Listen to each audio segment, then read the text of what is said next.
This tiny microphone here is the DJI Mic 3. It has a smaller body, a smaller brain, and it has a list of features that makes shooting content with this a whole lot easier. Now we're talking of both adaptive gain, improved noise cancelling, a 32-bit float dual file backup.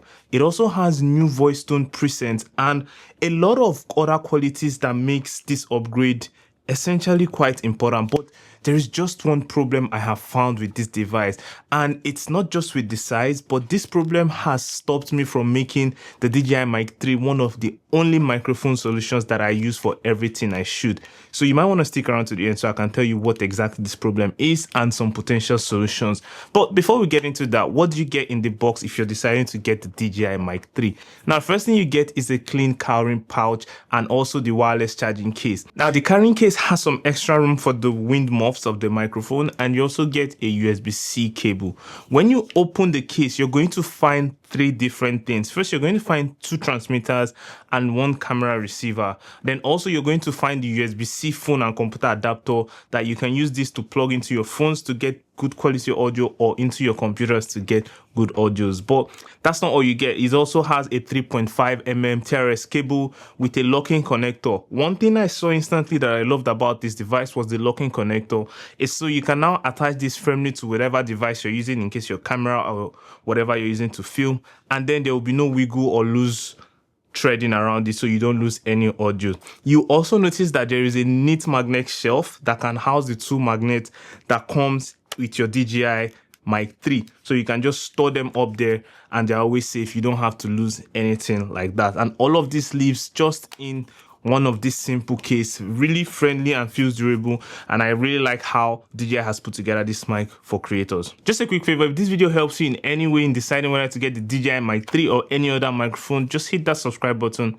We're looking to get up to 5k subscribers. Thank you so much for liking and subscribing. Let's get right back into the video. You will notice some big design changes with the DJI Mic 3 as opposed to all the other DJIs like the 1 and 2 that DJI has produced earlier. Now, the first thing you notice is that the Mic 3 is smaller, so the size is about half the Mic 2 footprint, and it is closer to the Mic Mini, but it still delivers pro level kind of grade when it comes to the audio. The second thing you'll notice is that the finishing is a little bit different, as this one's the Mic 3 are matted a little bit. I had an issues with the Mic 2s especially because they had that glassy look and it was always distracting, especially when you're on camera and you have them clipped on. They were also very distracting to you because they reflect. But this one's this year, they are mounted, sorry, they have that matte finish, so you're not going to have that kind of issue. Now, the third one you'll notice is the mounting clip. This is a removable and rotatable magnet clip. Means you can just detach it and rotate it to adjust the way you want to attach this within whatever you're filming in. Now, the magnets are built in, so this can basically also mount on anywhere they are magnet to get some really amazing shots. And this one trick I'm going to tell you here. Let's say you go out filming and you forget to take it out your other DJI and you manage to take one of these. You can just attach this to your cold shoe mount and use the internal recording, and then you just have like a Bluetooth that is connected to the camera, so whatever the camera points at, you're going to get audio from it. Now, that is just in a Hail Mary situation, but I thought it might be useful to let you know that trick is there. If you spend some time looking at the receiver, it looks a little bit similar to the Mic 2 and even the Mic 1. But what you notice is that it has this physical gain button and it's also a little bit smaller and neater. It slides directly into your cold shoe mount and locks in with that 3.5 mm cable. But this year also there is an eject mechanism for you to remove this bottom part in case you want to connect it to your mic or your phone, which for me is easier, especially from the DJI Mic 1, which I used a lot of time and I still have that in the studio. It's a little bit difficult to get this out, but now just by clicking it, it comes out. I don't know if it was done with the Mic 2, because for the Mic 2, I only got one of the mics. I didn't get the entire full kit. I got the mic that came with the DJI, so I don't know if that was fixed in Mic 2, but I also noticed that with the Mic 3, so I thought to let you know about that. The controls are really simple. It has a touchscreen UI and it has a clicky gain. You know when you're clicking it because it has that kind of haptic feedback that lets you know if you've clicked on it. Now, the menu when you're diving into it is really straightforward. It's not really too complex, and if you look at it and play with it once or twice, you get the general hang of it. Because this is a DJI product, it pairs automatically well with all their other DJI products like the Pocket 3, the Action, the 360, even the new DJI Nano. This would pair seamlessly with it. And you might not necessarily need the full kit. If you don't need it, you can just buy one of the transmitter and pair it up directly. And this is a beautiful audio upgrade to whatever device you're using at the fraction of the cost. So the audio you're listening to right now is coming directly from the DJI Mic 3 that I have clipped onto my shirt here, and I'm filming it on the DJI Pocket 3. So like I said, you can connect this easily to all your DJI devices. This is an example. How does this sound? And like I said, just using the DJI Mic 3, connected it via the Bluetooth. Very easy. One step, you click on the connection, and then you click on this chain-like icon button here. Once you click on this, hold it down, it pairs seamlessly, and you don't have to bother about doing it again. Also, this has a lot of new recording modes and features, and one I absolutely love is the adaptive gain control. Now, this is useful when you're not sure of how to set your volume levels. You can just turn this on and allow it to do its job. The next one is the lossless audio transmission. Now, there is a lossless transmission mode, and once you put this on, it pushes a higher quality video to the camera, and this can be great especially when you're in a dialogue or maybe a concert area, or just great for music and you want to have really clean audio from it. The lossless audio is what will get you there, but you need to be aware that if you get up to a 400-meter distance, you can't really use the lossless audio. But I'm just really shocked of why you're going to be needing 400-meter worth of distance for you to record lossless audio. The range on these guys, they jump from 250 meters in the last year zone to about 400 meters. And most of us won't shoot that far, like I said earlier, but it's really good. It's really good for when you need it in those really terrible conditions. You're sure that your audio will not be disconnected. It is really reliable, and you can just be stress-free, especially if you're filming with multiple other receivers like this. You can connect to different people, and then you're sure that like everybody within that range is going to get clear audio coming in. We can talk of all of this without speaking about noise cancellation. Now, the noise cancellation for this actually really got some upgrade. We have two levels now. We have the basic and the strong. Now let's try it out. So now I'm going to do the distance test. I'm going to take a few steps away from, actually a lot of steps away. This is about now 10 feet plus away from the camera. How does the audio still sound from this distance? Does this sound good? Does this sound pitchy? Am I losing any kind of audio frequency?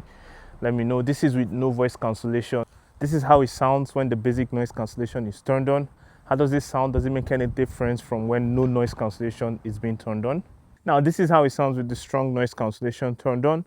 Is my voice being cut off? At any point, am I losing some pitch with my voice? How does this sound? I won't be able to know right now till I take it in post, so you're going to hear this actually at almost the same time I'm hearing it. So how does it sound? Yeah, I feel there is definitely a difference, but also you have the new voice tone preset. This gives you 3 different tones to use to give your voice the kind of spice it needs. You have the regular, the rich, and the bright. Now this is how the voice profile sounds on the regular voice profile. Just turned it on. This should give you almost how your voice will sound regularly. Now it's on the rich voice profile. Is there any difference between this and the last one? If you want to go back a little to hear that voice difference, you can just rewind the video a little bit and let me know if it sounds any difference to you. And this is the bright profile now. So what you're hearing now is the bright profile. Any difference?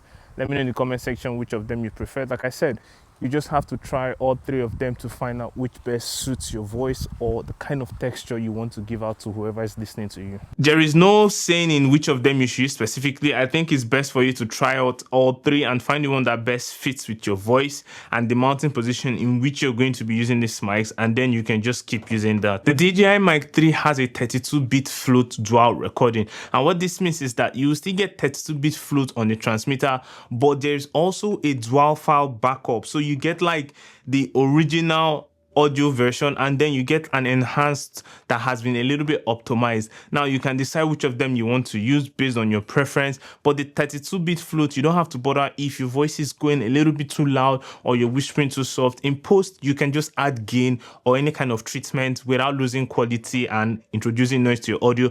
You'll still be able to recover that audio a little bit, but just so you know, it's best for you if you don't really know what you're doing with the audio, just stick to the adaptive, or you don't even need to be scared. The 32-bit to get you covered. Now, this has some pro features. And two of the big pro features that I love is first that now you can connect up to 4 transmitters with this. Now you can use this to just set up your entire podcast if you're up to 3 or 4 in the podcast, and all of them can just pair to this one receiver. So all you need to buy is 2 more of these transmitters, and you can use that for interviews, for team bondings, or whatever you need that requires more than 3 to 4 people. And the second one is that this now has Timecode. Now, if you don't have any idea what Timecode does, you probably haven't had any need to use it. But for professional filmmakers and people that do a lot of filming on multiple cameras, the Timecode keeps everything in your frame accurate without needing to clap and sync everywhere. Basically, it just starts running the time on all of them, and so whenever you need to get to a particular scene or sync up some audio, you can just do that easily, and it makes your life a whole lot easier. But remember, I told you that there was one problem I spoke of earlier that is not really making me rely just solely on this DJI. Well, that's because the DJI Mic 3 is not perfect. Now, the first thing that really kind of threw me off is that there is no more 3.5mm lavalier input into the TX. So now basically you cannot use a lav mic with this and kind of just disguise that lav mic as opposed to the ones you had in the 1 or the 2. I really miss that. And for me, I feel like using lav mics in some different filming scenarios where you don't want the microphone to show really on the screen can really be a game changer. So that means you need to have another dedicated system for your lav mic. And now the second option is that this is still a Bluetooth transmitter, and Bluetooth audio can never be as good as wired audios or like with a dedicated mic. It's getting better, but right now I don't really think I can just depend on Bluetooth audio. I use this when I want to like go for vlogging, or I don't want to carry like a big microphone or like my shotgun mic that I'm using right in this video. So those are just like majorly the 2 things that I have an issue with, and this is not just particular to DJI. I feel like a lot of other mini mics with this setup will probably have the same problem. The battery life on this device is really solid. You can get up to 8 hours on the receiver, and you can get 10 more hours with the charging case, right? You can get up to 8 hours with the receiver and up to 10 more hours with the charging case. And what that means basically, you can top up your device whenever you're filming or shooting an entire day. With all of this information, who is the DJI Mic 3 for, and who should buy this device? Now, the price for this particular device is about 329 USD. Not the cheapest on the market, definitely, but there are a few things that this packs in that might want you to go for this particular device. First, if you're using a lot of DJI system, like if you have the Pocket 3 or the Nano or the Action or the 360, you might want to lean into this because it just easily pairs with that. So that might be a motivation. Go for it. Also, it has a really top tier noise cancellation and 32-bit flute backup. Now, a lot of other mics are doing this, but I don't have any of them in the studio. If you know some of them you'd like me to test, tag them in the comment, and maybe if they send some of them to me, I will test it. So if that's your situation, you can get that. Now, the Mic 3 is an excellent upgrade, but you might be wondering if it's still better for you to get the Mic 1 or the 2 or even the 3. If you want that comparison, let me know in the comment and I'll do my best to get that to you. But that is the only situation where I see you need to have this. And one thing I like it is that like you can just grab a single Mic 3 transmitter for about $99, and you can just use that instantly to level up all of your audio if you already have existing DJI products. Now, that being said, don't buy anything unless you necessarily need to, and unless you have the budget from it. Don't be forced into buying things you don't need. If this video has brought you any sort of value at all, please like and subscribe to the channel. We're looking to get to 5K. It seems impossible, but we can do it. We're looking to get to 5K. If this video has brought you value, thank you so much for staying to this part of this video, and I'll see you in the next one. Peace.